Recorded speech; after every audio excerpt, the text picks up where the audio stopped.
That's all. We got one goddamn hit. You can't say goddamn on the air. Don't worry, nobody's listening anyway. 'Cause I cannot change. I will not evolve. I am an artifact. I'm the last of my kind. You will encounter me in the pages of a textbook. Too scared to move ahead, so stubborn I was left behind. My tiny brain buried in my thick skull. I'm the last of my kind. Welcome, everybody, to this week's episode of the Don't Worry, Nobody's Listening podcast. My name is Jason Benicki Critchlow, and I am your host, joined again by Todd.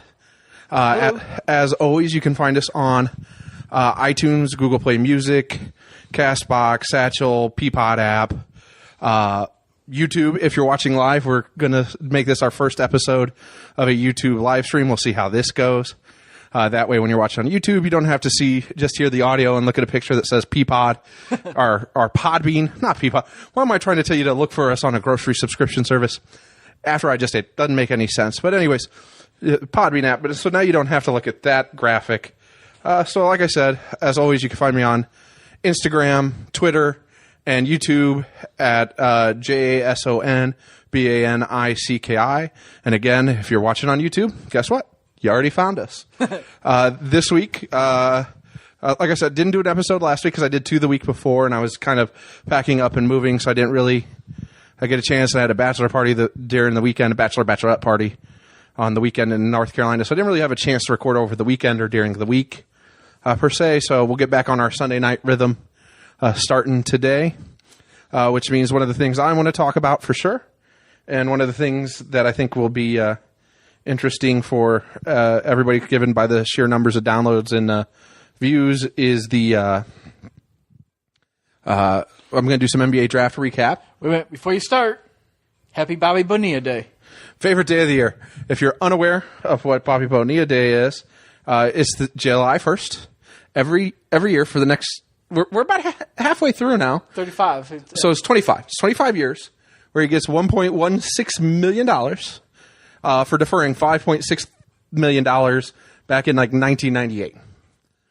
Which typically would be a good move by the Mets because they could have invested that $5.8 million or in compounding interest, all of these kind of things, except the Mets being the Mets. They invested with Bernie Madoff.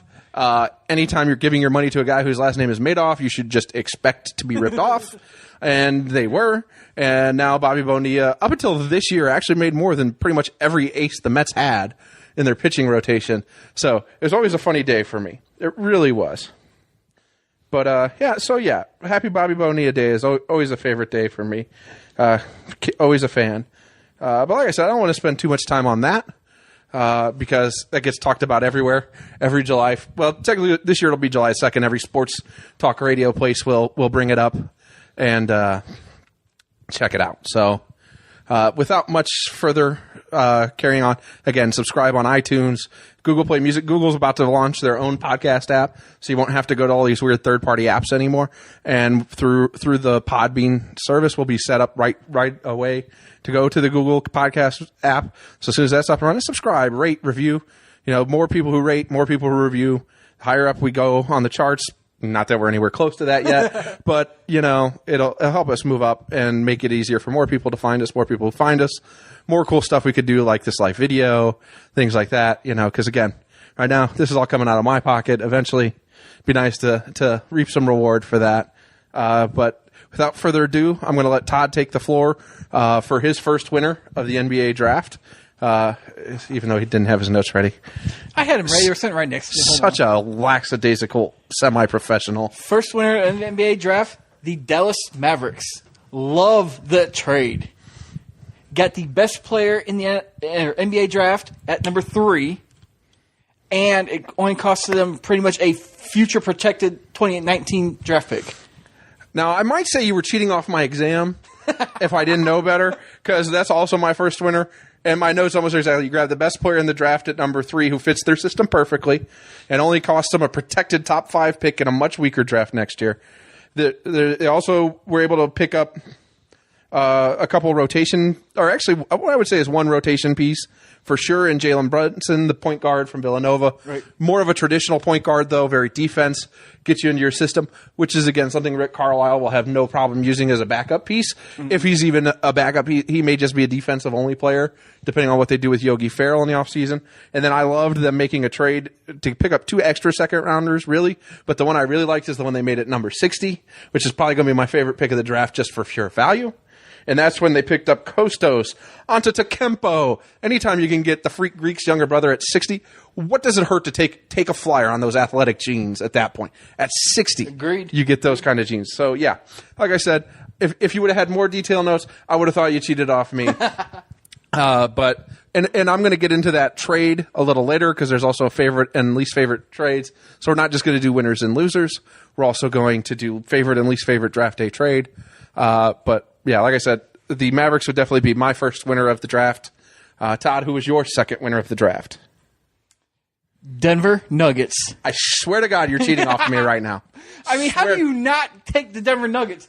They got Michael Porter Jr. at number 14. Yeah, again, basically what I said. When you get the second best player in the draft at number 14, you have to be a winner in the draft. Again, I understand he has medical issues. Guess what? Guess who's a championship contender in the East going forward now because they took flyers on players with medical issues? The Philadelphia 76ers.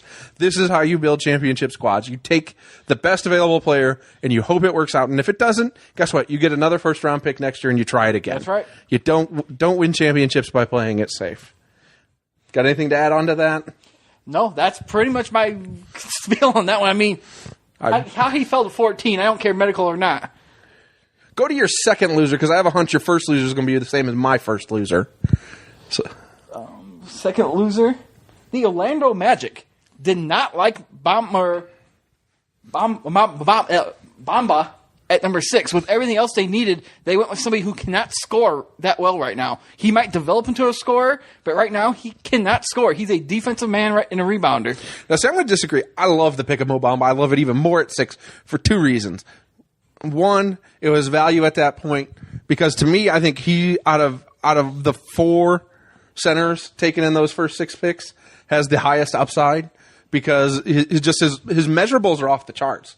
I mean, you're talking a 7'10" and change wingspan, a standing reach of 9 feet 8 inches. He ran like the 3rd fastest 3/4 court sprint. He's working with the best shooting coach in the world right now to work on a jump shot. I think he's the guy who worries me the least. So I kind of like that pick because they're almost a blank slate. So it's not like they're one player or the right fit from being in contention. I like that as a big. I like him more long-term than DeAndre Ayton. I like him more than I like Jaren Jackson. I like him more than Marvin Bagley III. I agree with the second 2. I have I like Ayton, but I don't know. I just don't have. Ayton just has no rim protection ability and has shown no inclination to do it. Orlando needed more scoring, and they picked a guy who currently cannot score. That's. But my thought is always, if you're at that position in the draft and you're sitting there where you're basically starting over, you have to take whoever has the highest upside. Don't get me wrong. I would have rather see them take Michael Porter Jr., although I was secretly hoping Michael Porter Jr. would fall to 7, which he did, and the Bulls would take him, which they did not, and we'll get into in a minute. However, like I said, I think you have to make those big swings when you're in that position in the lottery. I like that pick. Now, my second loser, because I really believe we're going to have the same first loser. I don't think we do. I think we do. If we don't, I'll be impressed. But my second loser is the Sacramento Kings.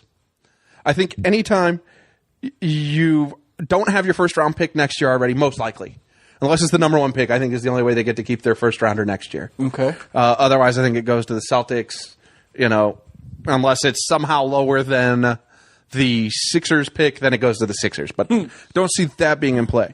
When you're a team that's already just loading up on big guys year after year after year, you can't pass on the best player in the draft, and Luka Doncic at number 2. Agreed. I would have rather seen them take Trae Young or Luka Doncic or Michael Porter Jr. Any of those 3 make more sense than Marvin Bagley III.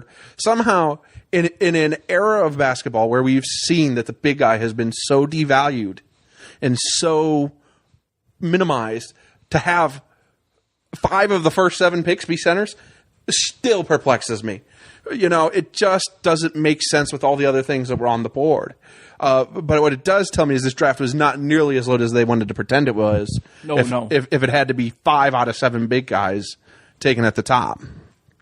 I just think, again, and then I, my other comment was then they pull off a Garpax in the second round by trading their second round pick instead of taking a flyer for somebody. Because again, they don't have a first rounder next year. I get that they got 2 second rounders for one, but again, you're talking 4 or 5 years before they get those. And I just hate when teams are in a rebuild mode and they don't do what the 76ers have done, which is load up on second round picks and load up on second round players that are essentially flyers. Robert Covington was a second round guy. Guess what? Now you've got the quintessential 3-and-D wing who may be a key piece in a Kawhi Leonard trade going forward on a second round flyer. That's not going to happen. I'm just saying, be the key piece. He'll be a big piece, but he won't be the key piece. Yeah, if you're the Spurs, that could be a key piece because you could at least replace some of his two-way skill set with Covington, who, again, fulfills one of the things they're looking for. Right. Somebody who can help them now, somebody who can help them long-term because he's still young. And I'm going to guess that you're also talking the Miami Heat unprotected pick. We'll get to that trade later as well. We're not going to get too far ahead of ourselves.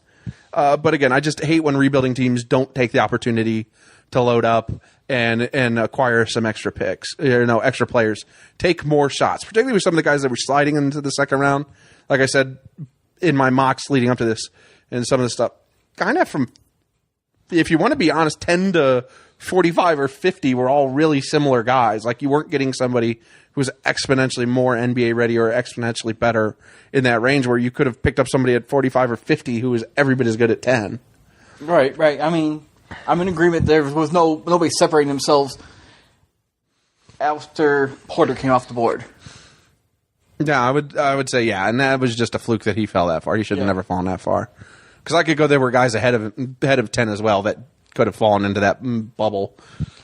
Who's your first loser?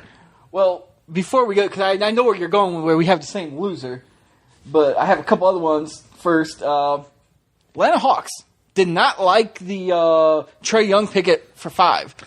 We'll get into that one in a minute. Don't worry. Okay. It is on my worst. It's on my trade list. Then the other bad pick I like is the Jazz and Grayson Allen. I think Grayson Allen topped out, and I can't believe he went top 20. See, I don't have a problem with either Trae Young at 5 as much. I don't have a problem with Trae Young at 5 because I think he's one of the guys who can be a true difference maker in this league. He just needs a better system than Atlanta's going to provide, and their absolute lack of talent puts him in not a position to succeed, which you shouldn't be doing even if you acquired an extra asset to move back a couple picks. Again, we'll get into that discussion in a little bit. Grayson Allen to the Jazz. Again, you're talking a team that already made the playoffs. They're looking for pieces. Again, there wasn't somebody else that was going to be a three-point shooter like he would be that would all of a sudden help them. Probably what their biggest area of weakness is outside shooting. So I didn't necessarily hate that pick. Wow. Again, there are other players I would have taken if it was me, but I can see why they made that pick as well. Which was just shocked me because the Jazz normally draft really well. I mean, you could go up, down their draft, and the people are still in the NBA. I just do not see in 3 or 4 years Grayson Allen still being there. I think he topped out at Duke. That's his best he'll ever be, and he'd be lucky to be a role player off the bench if he's that. But if you're a playoff team, that's what you're looking for, is somebody to be that 7th, 8th guy off the bench sometimes who can come off a screen and hit a 3, which is exactly what he can do. And if he gets a little bit better in the NBA, he'll be a pretty nice pick there. Well, so I don't necessarily have a problem with that. I think the 3D guy that they missed on was another one of my winners, but we'll get to that a little bit later. But your number one loser then? Pick 7 through 13 for not taking Michael Porter. Oh, you're just going with the whole section. I don't have a problem with that. I agree. I think I would go further. I'd probably go picks 4 through 13 for not taking Michael Porter because there's nobody in that stretch other than Trae Young that I think is a true franchise player, and Bamba as well. I mean, so 4 and 6. I'll even give Jaren Jackson a pass. So yeah, 7 is fine. I'll give Jaren Jackson and Mo Bamba and even Trae Young passes. I'll say those guys were okay. So 7 through 13. I believe you were limiting it to the Bulls for passing him. Not just for passing him. But yes, my biggest loser in this NBA draft is the Chicago Bulls. And I'm going to pull out exactly what John Paxson said a year prior after trading Jimmy Butler. Not quote. I'm not giving you the quote, but I'm going to give you the gist. He talked about how being a team that just keeps making the playoffs is not how success is defined in the NBA, inferring that success is defined by winning championships. You've seen the teams that are that have made the biggest turnaround drafting at the top, whether that's a team like the 76ers who have intentionally taken and acquired a bunch of picks, or the Celtics who made a brilliant trade with the Nets, who then absolutely just, instead of trying to be competitive, gave up even though they didn't have their own picks, which made no sense, have taken bigger chances on players. They didn't worry about medicals, and they didn't worry about fits. They're like, give me the most talented, highest upside players, and that's how we're going to contend long term. And instead, what you had the Bulls do was take the two safest players at both of their picks available. They didn't swing for the upside. They didn't take that chance. They're like, Give me Wendell Carter, who's going to be. If your ceiling is Al Horford and there's a Michael Porter on the board whose ceiling is Kevin Durant, give me Michael Porter every day. If you're a rebuilding squad, you're in a position to swing and miss right now. If you don't swing and miss, but instead settle for hitting singles and doubles, you're going to be right back where you were. You're going to be right back in that 6, 7, 8 trend. And when you start leaving the draft and you take a guy at 22 in Hutchison, who has zero athleticism, essentially, who has 1 year of proven three-point shot, who's never played a lick of defense, whose first time in his career scored over like 13 points a game, and you're talking, well, now we have a starting lineup. That's the wrong mentality to walk out of a draft when you're still a rebuilding team. You got to take your shots, and you have to take them. Well, wait a minute. On number 22, Hutchinson, I mean, that was the worst-kept secret in the world.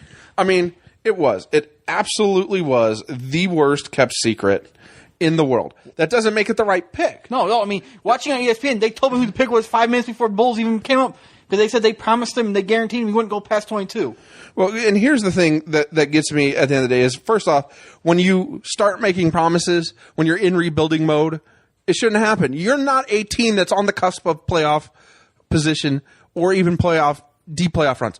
Those are the teams that can afford to make promises and lock themselves in. When you're a rebuilding squad, when you have essentially what I would say 0 franchise players after your first number 7 pick overall in back-to-back years, you're not in a position to make a promise.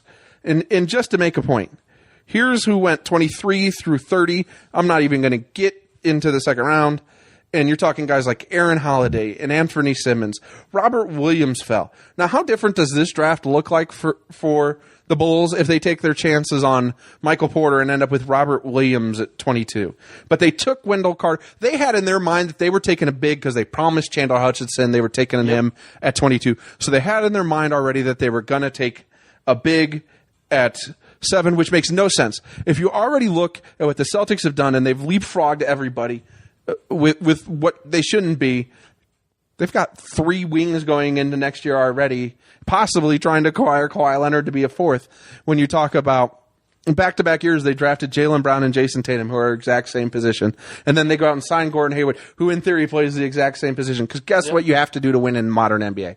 You have to be long, you have to be able to switch, and you have to have wings who can shoot. Guess what the Bulls didn't get? They didn't get anybody who was long, who could switch, or who could hit from deep.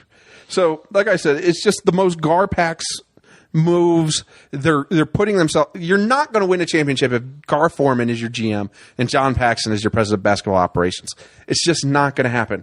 This team, they had a chance to almost have a Spursian run, essentially, if they would have realized what they had in Nikola Mirotic before they did dumb things like sign Rajon Rondo and Dwayne Wade. Because here's the thing, you can think about it. They went from a core of Ben Gordon, Luol Deng, and a young Joakim Noah to a core of Derrick Rose, Luol Deng, and of a veteran Joakim Noah to a core of Jimmy Butler and pieces that were all making playoff runs for over a decade now. Now, if you would have recognized that Mirotic had all the skills to be a number 2, and which is why you traded for him. You traded for this guy who was a EuroLeague MVP, and you waited years for him because you knew he could be this guy. And then instead you're running Taj Gibson out there because he's grit and grind and he can defend. And you wonder why you don't get past the 6, 7, 8 seed. You don't take these chances. If you would have said, guess what? We're going to do exactly what we said 2 years ago going in the offseason and not sign Rajon Rondo and not sign Dwayne Wade, but we're going to get younger, athletic, and shooting, and we're going to surround Jimmy Butler and Nikola Mirotic to see what we got in these two pieces. You'd be farther ahead than you are now. You're now at the beginning of a 5-year minimum rebuild process, which I'm basically saying is still zero because the only piece you have that's even long-term quality piece is Lauri Markkanen. Yep. And now you're in a position where they've almost backed themselves into a corner of having to match a big offer to Zach LaVine, and they're just not going to be anywhere. If they would have understood what they had, and if they were better at identifying talent, could you imagine where they'd be if they weren't dumb enough to draft for fit? When they took Marcus Teague 30th overall or 29th overall, and would have instead took exactly who Tom Thibodeau told him to take time and time again, and Draymond Green. And if you would have had a 3 of Butler, Draymond, and Nikola Mirotic, who are all playing as good as they are now, where this Bulls organization would be, that's why Garpax has zero ability to put together a championship team, because they were too worried about drafting for fit. They're too worried about drafting safe, and they don't understand what they have. Well, what fit are you talking about there? Because they're not drafting fit for Fred Hoiberg's offense. Fred Hoiberg's offense is the version of the Golden State offense. Drive, kick, 3. I mean, I watched it at Iowa State. He did not draft at all. He did not pick offense that sit there and jump a little drive. And I mean, they don't have anybody that can do that. They cannot have anybody standing on the arc shooting 3s. I don't know what fit they're going for. I mean, I think really what they're counting on is they're counting on Hutchinson's 1 year of 3-point shooting to carry over, where he shot moderately decent in college. They're counting on Zach LaVine to get back to form on 3-point shooting. They're going to hope that they can find, that Markkanen improves on his consistency, and essentially becomes Nikola Mirotic. It's kind of what they're hoping for there. And they're hoping that Wendell Carter can eventually step out to 15 to 18 foot and become Al Horford. Again, if you're saying Al Horford's what you wanted in a franchise guy, you're just crazy when you had somebody who has the ceiling of Kevin Durant out there. Again, I think that's just failure. I think they've talked themselves into these guys being fits, even though, again, they're trying to build 1 through 5 in a modern NBA that doesn't recognize 1 through 5 systems anymore. Like, you have somebody who can get you into your offense, you have 3 wings and maybe 1 big guy. And hopefully that 1 big guy can step out and hit 3s too. Right. So, amazingly, if they would have been more patient and said, hey, we trust Lauri Markkanen, we've made a promise to Hutchinson, and we're going to add Michael Porter. We're going to take 2 wings in this draft and see what we got and go from there. Because, again, would Michael Porter be a terrible stretch 4? Not a 6'10 and a half, he wouldn't have been. But they talked themselves into that. And you don't have any 4s that really put their back to the basket and pound him down there. I mean, you don't even have 5s that do that anymore. Not that play much. Yeah, so, I mean, it's not like he would have trouble guarding a 4 that did that. But there is no 4s that do that anymore. Right. No, I agree with you 100% there. Well, because you covered number 7, I'm going to skip that one. Sexton is not Kyrie Irving. He's not going to keep LeBron James in Cleveland. Well, I don't think that's the intention at all, to keep them there. But I think what the hope is that he gives you a piece that can fit, long term. Again, they have to run this middle ground of today and tomorrow. Okay. So part of where the theory behind taking Colin Sexton was, hoping that eventually you would be able to, if LeBron stays, or you could convince LeBron to stay, that they know that the Hornets liked him, so they could possibly package him as part of a deal for Kemba Walker. Well, what I was trying to go to, I'm comparing each one of these to Michael Porter. Michael Porter, Sexton, you had a better chance keeping James at Porter because Porter's got more upside, more of an all-star capacity. Then you had Knox at the Knicks. He's not a bad player, but he's turnover prone. But him I at least like as a young upside play. I like him more than a lot of picks in this stretch. You're probably also going to talk about Shai Gilgeous-Alexander, who I really like. You're going to talk about Miles Bridges, who I really like. Again, do I like any of these guys more than Michael Porter? Right. No, but I don't think these were absolutely terrible picks. Well, I'm not saying they're terrible picks. I would have taken every one of those picks over Wendell Carter. Correct. I'm just saying over Michael Porter, I believe each one of those picks were wrong. Michael Porter could have slipped and slotted in everyone. There's not one of those picks in there that you could say, well, okay, I can see him over Michael Porter. Well, again, if you get to guys like Mikal Bridges and Jerome Robinson, I just don't see those picks. Now, granted, Mikal Bridges becomes part of one of my favorite trades, which we can get to in a minute if you want. But I had 2 more great draft picks later in the 20s that we can go get the Celtics with Williams. Oh, yeah, that again, the Celtics being the Celtics, they take a guy who A, has a lot of upside left, and B, fits their biggest need, given that they really don't have a lot of roster spots open. Right. But the one big thing they need is rim protection and rebounding. What does Robert Williams bring from day one? Rim protection and rebounding.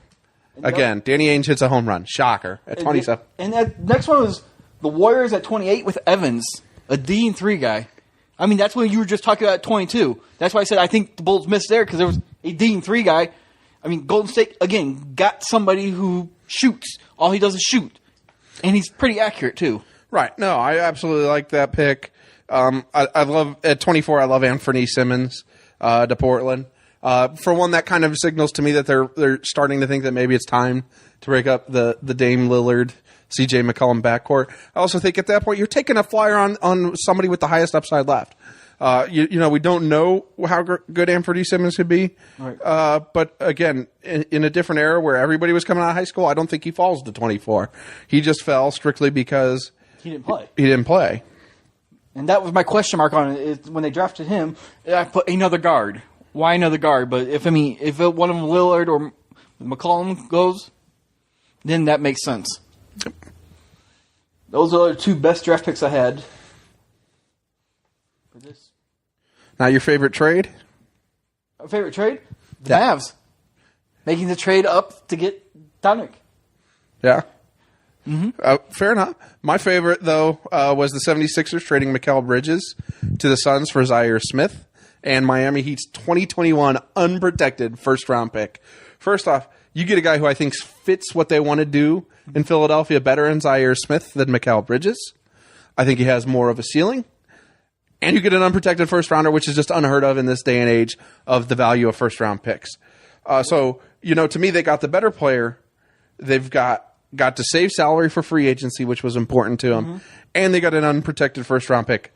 That's the triumvirate of assets right there. And they got the better of all three in the same trade.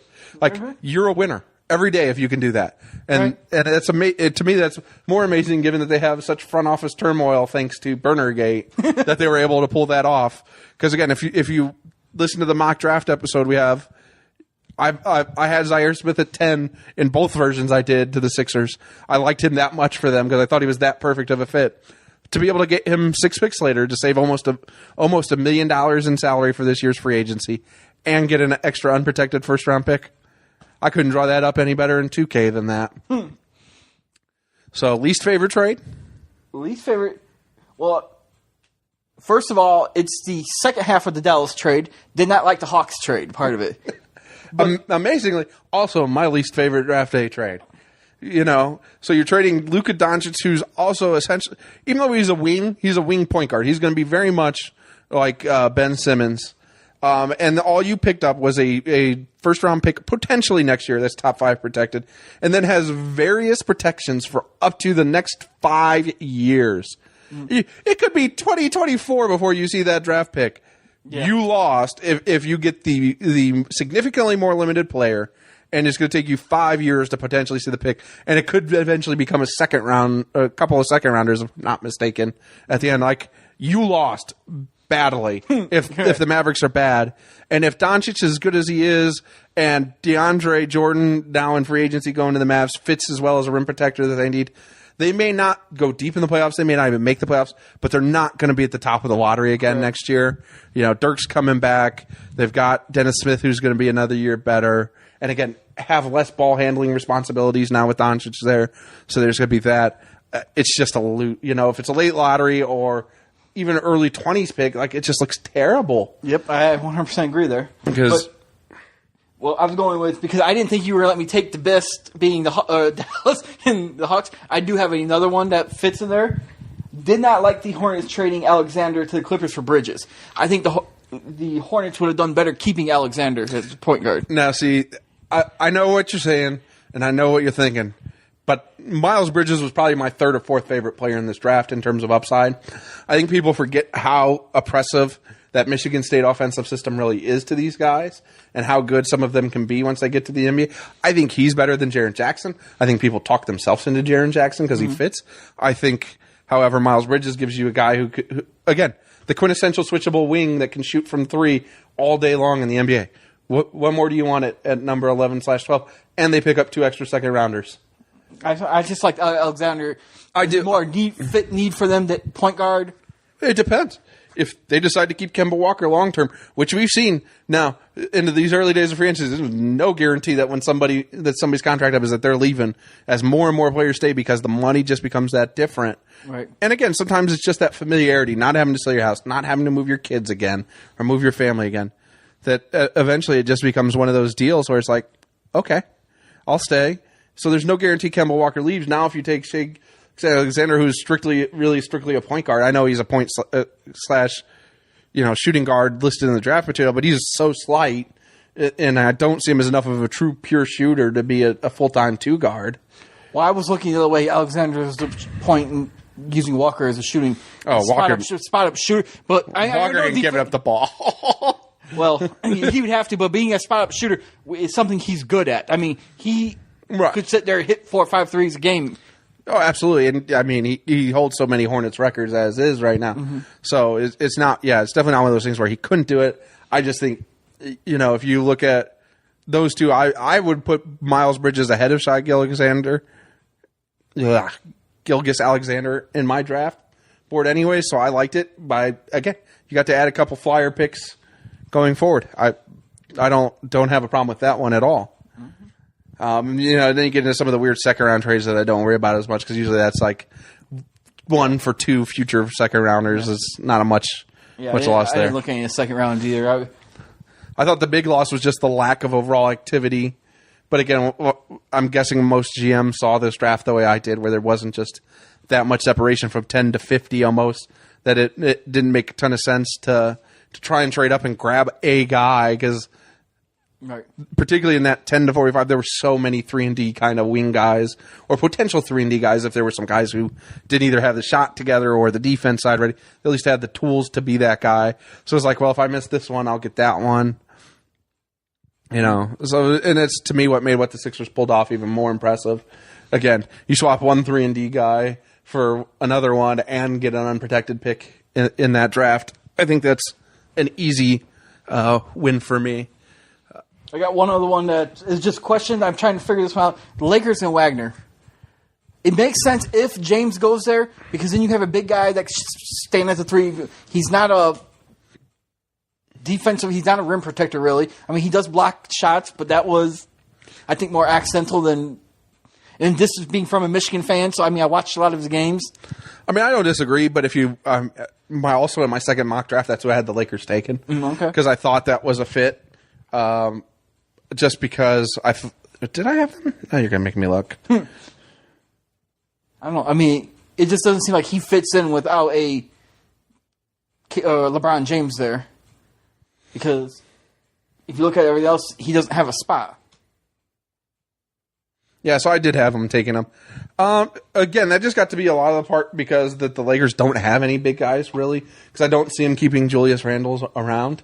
So I think that's just gonna be one of those deals where they. Went to find him somebody who could play in the post, who can do a little rim protection, a little bit of rebounding if we're being generous there, and then I mean his biggest strength is a big guy that stands at the 3-point arc. That's his offensive strength.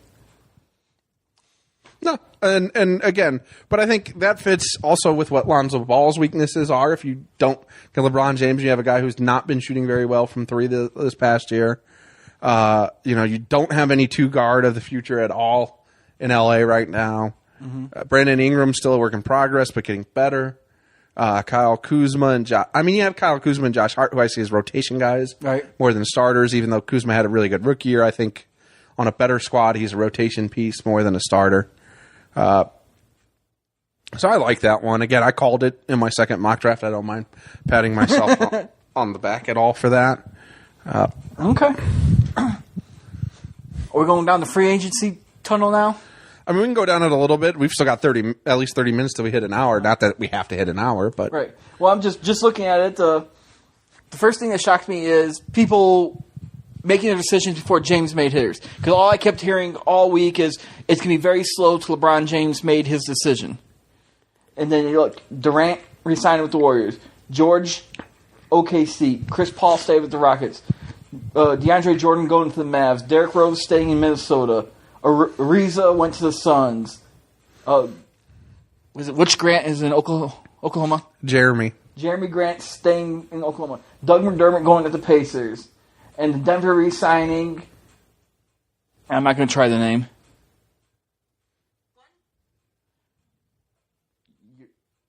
Jokic. There you go.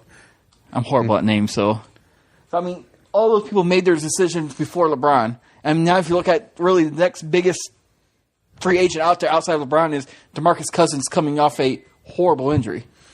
Yeah, I would say there's definitely some of that. None of that is surprising, though, because most of those people stayed where they were at. So they were already, again, Paul stayed in Houston. Right. Jokic was a restricted free agent who the Nuggets actually declined his option for this year because it'd keep him as a restricted instead of picking it up and making him an unrestricted next year. So they gave themselves extra leverage. But they also told him before they did it that they were going to sign him to a 5-year max. So he knew that. Paul George and Russell Westbrook were throwing a party last night. I think it was no secret what was going to happen there once they were throwing that party. Right. That he was staying. That was probably the most surprising one to go so quick and stay. Well, I guess given all the rumors of him to the Lakers for the last year and a half, and then he's just like, I'm not even going to listen to him. I don't want to go there. Well, that was the surprising part is he didn't even give Magic Johnson a chance to talk to him. I think just sometimes maybe despite what everybody else sees and everybody hears about, maybe he just enjoys spending time with Russell Westbrook off the court, and he's like, they're going. I mean, and again, with the way the CBA is structured, since he went with a 3+1, he can opt out after 2 years. If he opts out after 2 years, he can sign, or he can't opt out, but he can decline his option for the 4th year. Then they can sign him to a 5-year extension, which would essentially make this 4-year, $134 million contract now a 7-year, $290 million contract. Because at that point, he would be at his 10-year mark, so he'd get the 35%. So the one, initially the 3+1 seemed odd to me. Then when I started looking at some of the CBA intricacies, then it was like, okay, this makes a lot of sense. If he's really just decided, I like living in Oklahoma City, I enjoy hanging out with Russell Westbrook, I don't care about, $290 million is $290 million. True. I can live with being, 1 or 2 rounds in the playoffs in Oklahoma City, because then I'll have all my money to go buy a big house on the lake again and just fish all the time, because he loves to fish. Mm-hmm. So that was the most surprising. Most of the other guys that were small, other than Ariza, were pretty much rumored to be heading where they went anyways. Because again, anybody who believes these people wait till the moratorium to actually talk to these players, I've got some oceanfront property in Arizona I'd love to sell you, because it's not true. Most of the time, they even somebody was talking about it last week on some blog or something, that, a lot of these guys or some podcast or some sport, like a lot of times these agents meet with these teams at the combine in Chicago to start hammering this stuff out. So was Ariza's the 1 year for $15 million? Was that the reason he left? Because Houston couldn't come close to that, or? I mean, they actually probably could have. Oh. I don't know if they wanted to tie it up in him. But for him, a lot of the rumors had him looking for probably 3 years, possibly 4, somewhere in the 50 to 60 million range. And instead opting for a 1 year 15 with just a bad team, I don't understand. I mean, especially day one. I mean, he didn't even give it a chance for some other things to sell for people who have money. But the only thing I can say, and I will hammer home a little bit, is you got to remember there are only about 7 or 8 teams with any real salary cap space to spend. So, and 3 of those aren't really looking to spend it. So they're just kind of looking to hoard it anyways, or take back salary, or take a high risk flyer possibly. So some of these guys are, if you're going to offer me 15, I'm not chancing it, I'm taking it. Because they saw some players the last summer kind of not take some contracts, and now they're paying for it big time. Because if you don't think Will Barton would like that 4-year, $45 million offer back, and if you really don't think Nerlens Nolan wants that 4-year, $70 million offer back, shit, man, you are crazy. And my other one, that question, I think I'm going to open a Hornet's nest on this one, is Doug McDermott and his 3 years at $21 million with the Pacers. Nah, I'm going to tell you the same thing I did before. You're looking at that through, not the current TV deal. You're looking at that as 3 years, $21 million through the last TV deal where it was a lot when the cap was 60-something. Cap's $101 million now. That's not even 7% of the cap. And next year is supposed to be about 109, so it'll be about 6% of the cap. That's what a role player should have. 5, 6, 7, 8%. It's less than the mid-level exception, which is like $8.5 million this year. So it's actually sub-mid-level exception, which is really what you're going to pay for a decent role player most of the time. Is league average salary. So think about it. That is below league average, and he brings a special skill set, one that the Pacers particularly need. If you're going to have Victor Oladipo as your primary focus on offense, you need people for him to be able to kick it out and count on them to be able to hit the three, and he's done that in his entire NBA career. That wasn't the Hornets since I was actually talking about opening. I was opening the door for you to go back after Garpax of not being able to see talent. Don't even get me started on that. I think by now, anybody who's watching, which is I think it's 0 still, but might watch later, or anybody who listens, just at this point understands how I feel about Garpax, right. And it's just not favorable, not in the least. This is not a group of people I like. These are not guys I trust. I don't like that they gave up essentially 3 draft picks, really, to take Doug McDermott. They traded 2 firsts and a second. Then when they trade him, they trade McDermott and Taj Gibson for a second rounder and fucking Cameron Payne. Seriously? I've got a better 3-point shot than him. Like, I can stay healthier than him. I'm 37 years old and I could play better NBA basketball. Well, let's not get crazy. I mean, you're getting close to the crazy line there. But you get my point. Like, yeah. he was not worth trading 2 rotation pieces for. Now, granted, they were both. Well, one was in a walk year. McDermott had another year before his restricted free agency. But again, there's no doubt in my mind that Garpax has no clue or no plan and has no business running an NBA organization.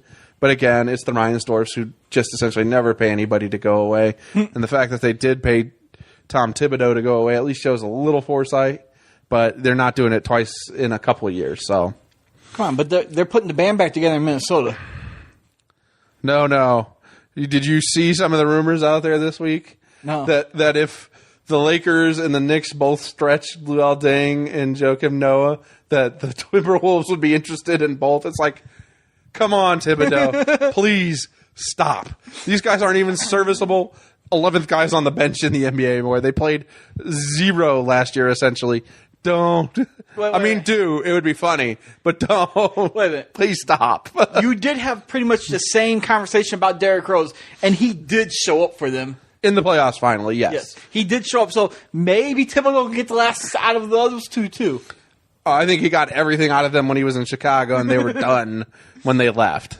I think the Bulls were lucky to get a first-round pick for... Oh, actually, that turned out to be 2 seconds, too, because that never conveyed as a first-rounder, because the Bulls weren't smart enough to make that trade smart either. Guess what, Garpax? You still suck. Same way you trade a franchise guy in Jimmy Butler, and you get back Chris Dunn, Zach LaVine coming off an ACL tear, and a pick swap. It's not relevant that pick swap became Lauri Markkanen. You should have gotten an outright pick. You should have had 7 and 16 last year, and they could have had 7 and 22 this year. But again, you've gotten owned in every trade you've ever made. So I'm not surprised. I don't think every trade. I want to say they made the Joakim Noah trade. I think that was prior Gar Forman. I think John Paxson made that trade. Okay. And the Eddie Curry trade, for God's sakes, will always go down in an immortal legacy. They didn't trade Joakim Noah, but Joakim Noah was part of the Eddie Curry trade. Okay. This is how they got him. So the Eddie Curry. Again, I don't think Garth Forman was running the organization, and I think that was just John Paxson himself then. Oh, okay. Again, I trust John Paxson a little more. I still don't think he's a guy who gets you over the top. I think he's a very conservative by nature guy, but Garth Forman just makes it even worse. Well, that's all the notes I had on free agency. It's just the deals have gone down, and I mean, unless you want to talk with DeMarcus Cousins and LeBron James possibly going to LA together. I think that'd be hilarious because, again, there's 0 people in this world that have come back from Achilles tears to be quality NBA players. You've seen Wesley Matthews come back and be a shell of himself, and you've seen Kobe Bryant come back and be a shell of himself. And those are the 2 most recents. Just, you tear your Achilles. It doesn't matter. You do not come back from that. I understand using Kobe Bryant, but he had a lot of more mileages, and he was a lot closer to the end of his career when he tore that than Wesley Matthews was not. I get that one. But it's just the injury. It doesn't matter who you are as a player. It doesn't matter where you're in your career. That injury is a career ender, essentially, in the NBA. And I don't care who you are. I'm not giving him 2 years, $63 million to take a flyer on him on a 2-year max. He's just not going to be that guy ever again. Like, it just doesn't happen. You don't come back from that. Not once, not ever, not now. Mm-hmm. The only thing is, where do you expect James to sign? I think he's going to LA. I think he's going to the beaches. I think he's going to his media empire so he can make Space Jam 2, which I don't know about anybody out there, but I don't think anybody in the world was calling for that. Did anybody think we needed to improve on perfection of Space Jam 1? Like, no. It's going to be like Caddyshack 2. It's going to be like, why? You hit the home run the first time. Don't try it again. It just doesn't work. No, it won't work. Please don't do it. Please. And I got nothing else on just please don't do it. Any chance the other few teams that are in there, James, the Spurs or the 76ers? The only team I can see I can see him staying in Cleveland and doing another 1-1. Okay. And giving him a chance for possibly wait another year for LA to see if they can add somebody else around him. I could see Philadelphia if they can pull off the Kawhi Leonard trade. And now you're talking, Embiid, Simmons, Kawhi, and LeBron. Like, that foursome could easily match up with the Golden State Warriors in the finals in terms of athleticism and switching and everything that goes on there. True. So I could see that being – those are the only three I see.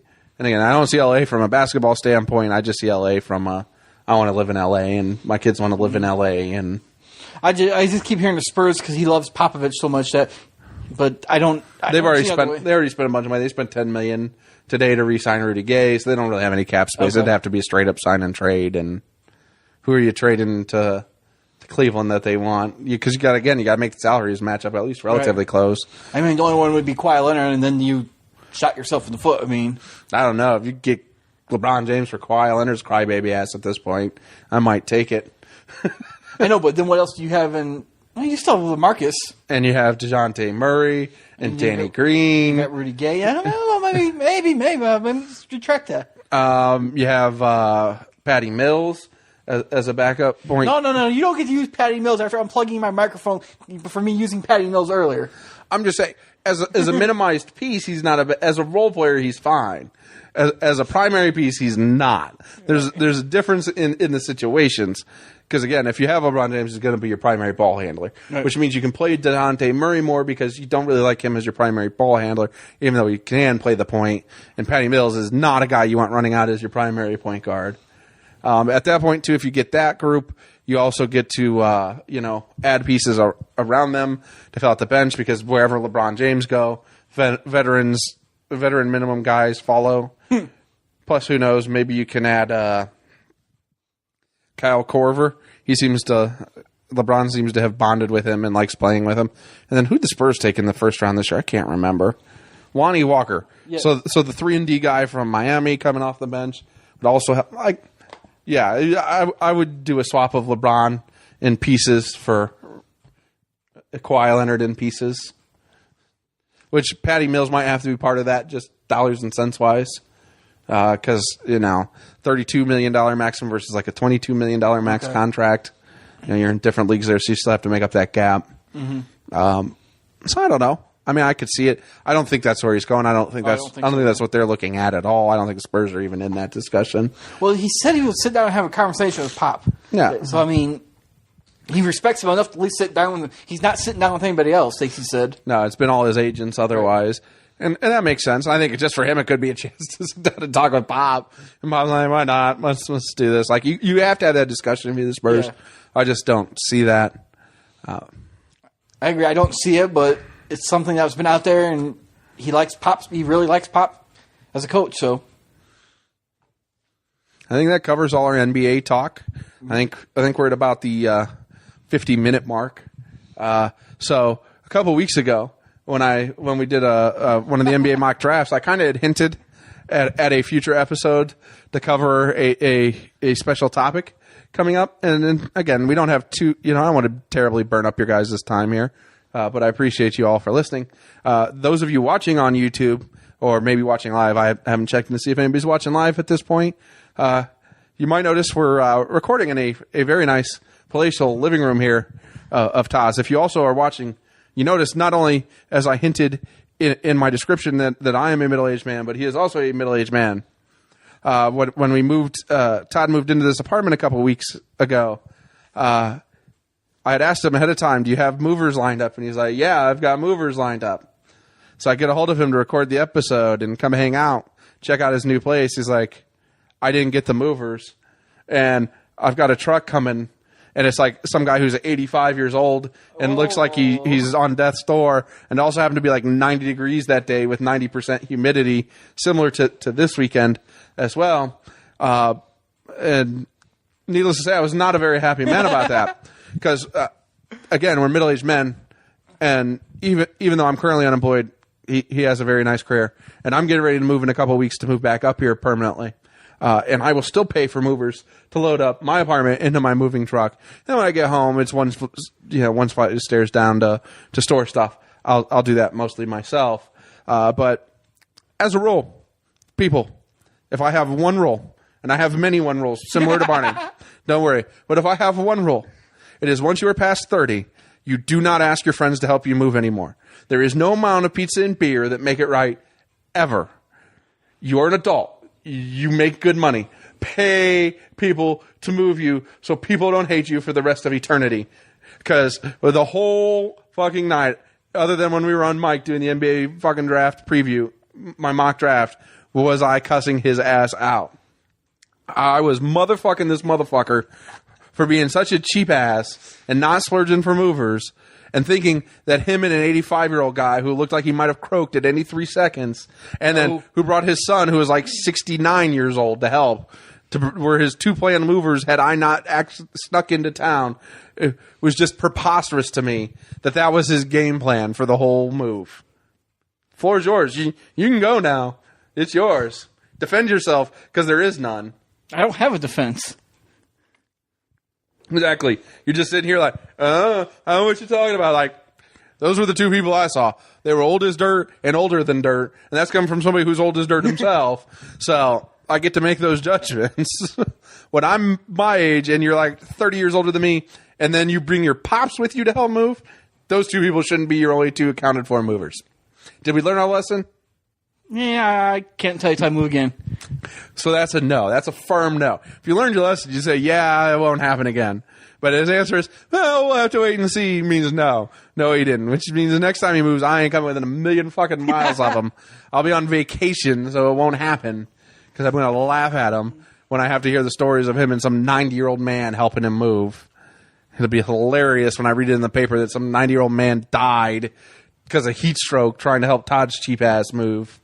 And then he'll be the villain. I think I don't have a lot more for this week. I mean, the Cubs are on a tear. Javi Baez is Javi Baez, and again, he's up to hitting like 290, crushing home runs, driving in runs, playing ridiculous defense. That ridiculous fly out in the 8th inning yesterday on Saturday, for those who choose to listen to this later in the week, to June the 30th, because, we're actually getting a lot of people who come back and listen late. He's just making like this full dead sprint, reaches out while he's running, and the glove goes behind him, and he's still hitting the ball. It's ridiculous. And then you just watch both of the hitter and the pitcher's reaction. It's like, I'd like to have your guys' reaction, like, how the hell did he do this? But I've seen it so many times. El Magigoo did El Magoo or whatever it is. The Magic did the magic, okay? I obviously do not speak of the Spanish. It's very clear when I can't say El Magigo correctly too many times. I think that puts us firmly at 50 minutes. Todd, thanks for nothing as always, having just so little to carry us after my ideas carried us through. But please subscribe, rate, review.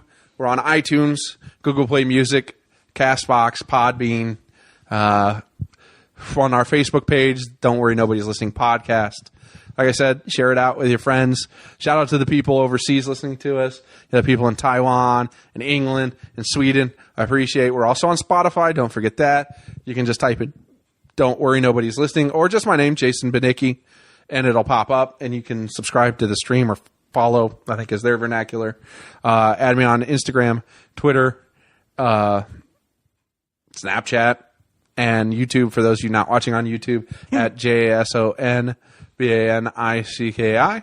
Until then, see you guys next week. 'Cause I cannot change. I will not evolve. I am an artifact. I'm the last of my kind. You will encounter me in the pages of a textbook. Too scared to move ahead, so stubborn I was left behind. My tiny brain buried in my thick skull. I'm the last of my kind. That's all. We got one goddamn hit. You can't say goddamn on the air. Don't worry, nobody's listening anyway.